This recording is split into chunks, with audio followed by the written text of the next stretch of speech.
Hey there, sheepdogs. Welcome to another video. Today I want to talk about political priorities. Um,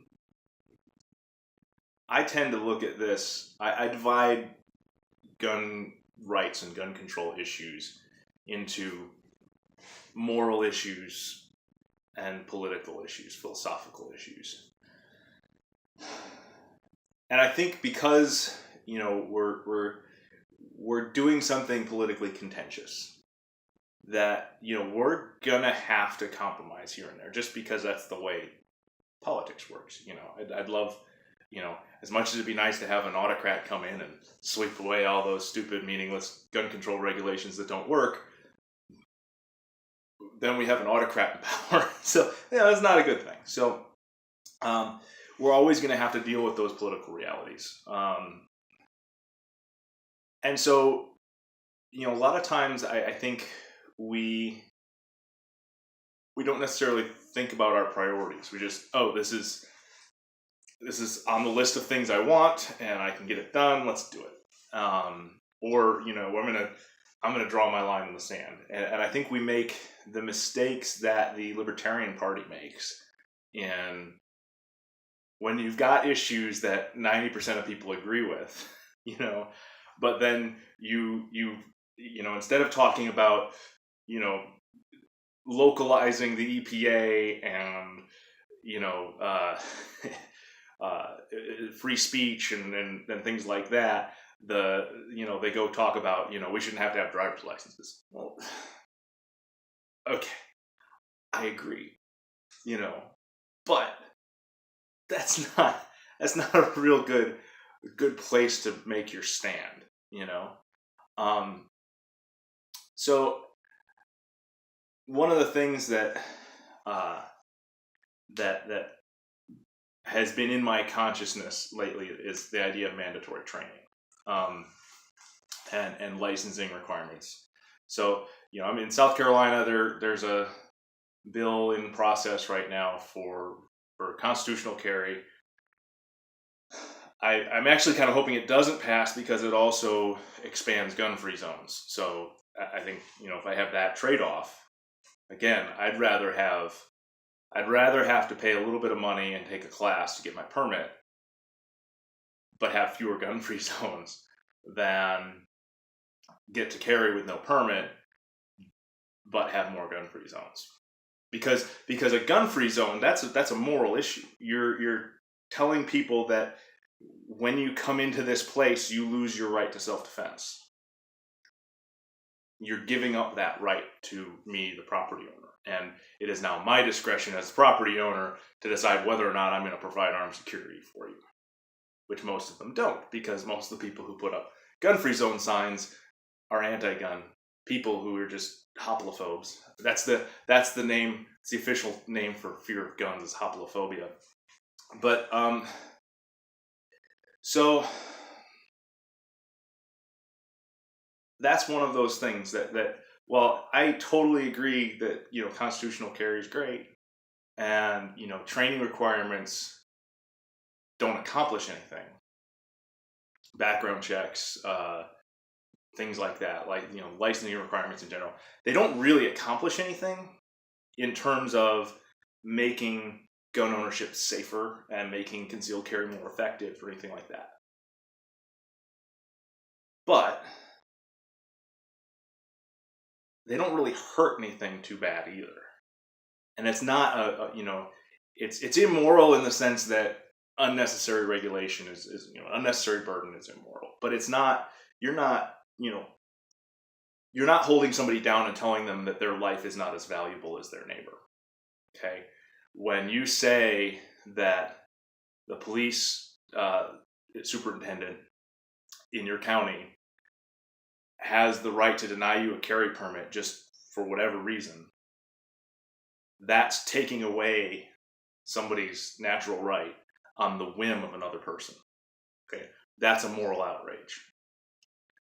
But saying, hey, you need to take a class before you carry in public, an inconvenience, ineffective, a waste of time and energy, but it's not a moral outrage.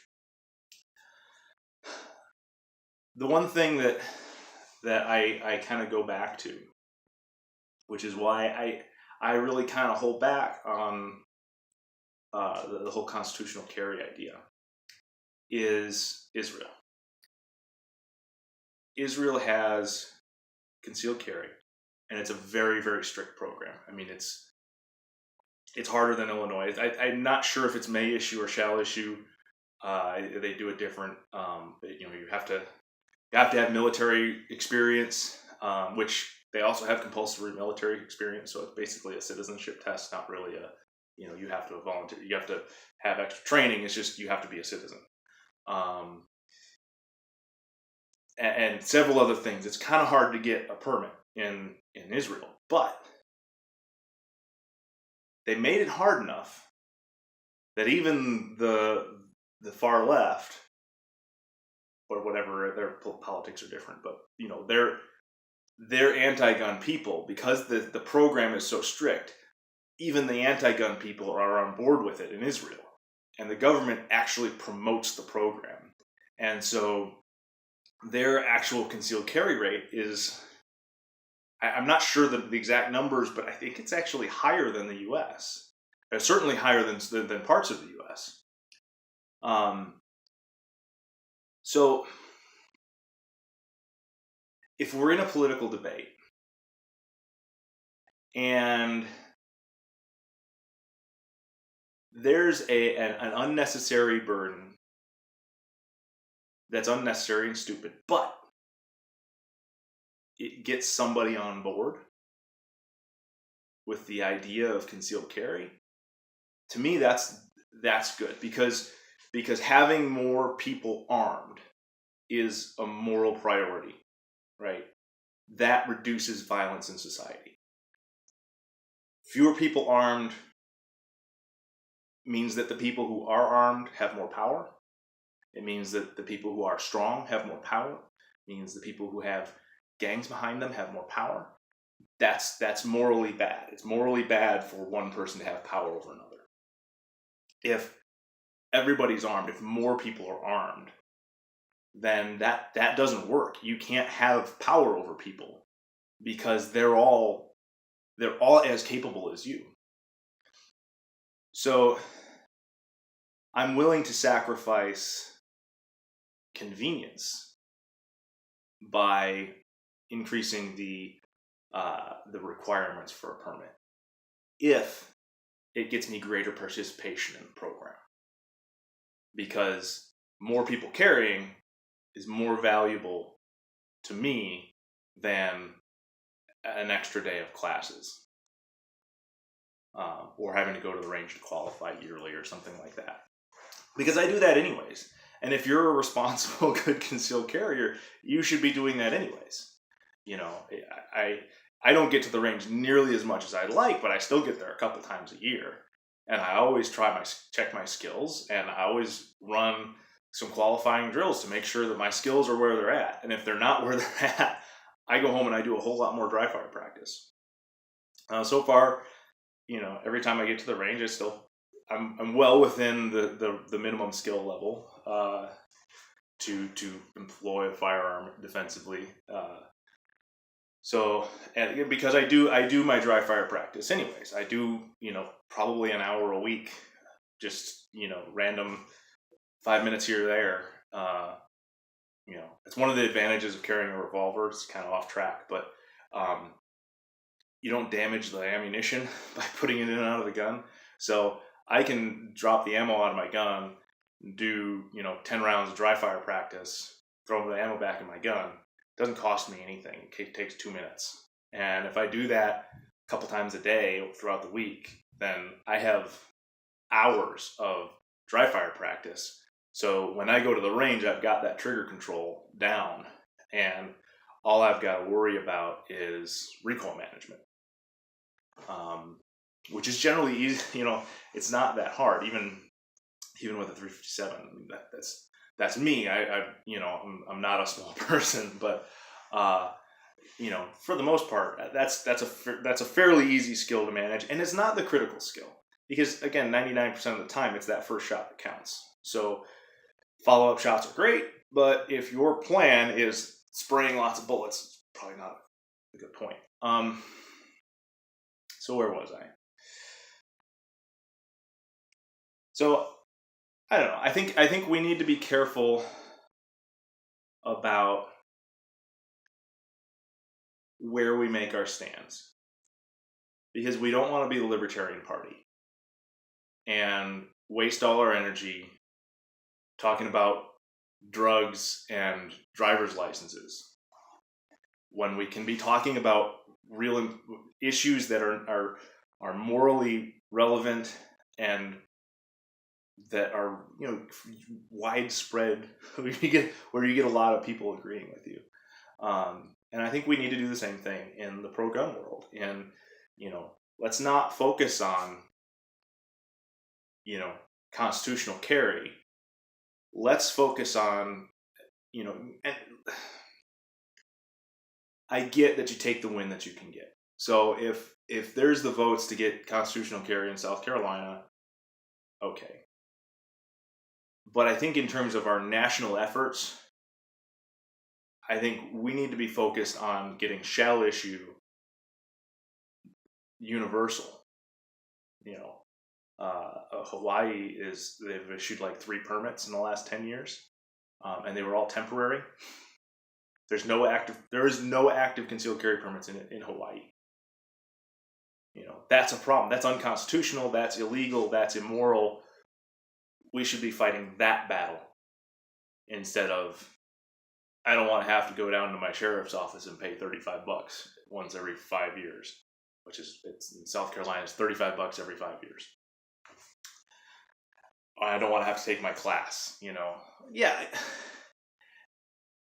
Is that class the difference between you being safe to carry and you not being safe to carry? Usually not. Is it good for you? Yeah. Is it, yes, it's a waste, but let's focus on, if we're here in South Carolina, instead of focusing on getting constitutional carry, and then the bill that we get expands gun-free zones. Again, gun-free zones, that's a moral issue. You're telling people they're not allowed to exercise a fundamental natural right of self-defense. That is a bigger issue than $35 every 5 years and 8 hours of training. And, oh my goodness, I have to be able to hit a man-sized target with 50 rounds at, progressive distances. So, I don't know. I don't think I have enough influence to really change that, but whoever I can reach, let's pick our battles and pick the moral battle and not the political one. Because, politics is always going to be nasty and dirty, and it's never going to come out the way you want. But if we can focus on those moral issues, we can make our society better. And that's why I do this. I don't do this because, it's my right to have a gun. I like guns. I do this because I want to make society better. I want to empower the weak and disempower violent people. That's why I do this. And that's a moral issue. It's not political, it's not philosophical, it's not practical. It's my first and foremost goal is not my position. My first and foremost goal is what is good for our civilization and for the people around me. So think about that when you get into your arguments with your anti-gun friends, or if you get into politics, or if you're campaigning, whatnot. Focus on the moral issues. Focus on the things that disenfranchise people. Focus on the things that devalue people's lives. And let your own rights slide. Let your own convenience slide. Yeah, if we can fix all the other problems, we'll eventually get to that. but it shouldn't be the first step. So, thanks, guys. Yeah, always remember, start every day with thought in mind, and always be ready to be somebody else's miracle. See you later.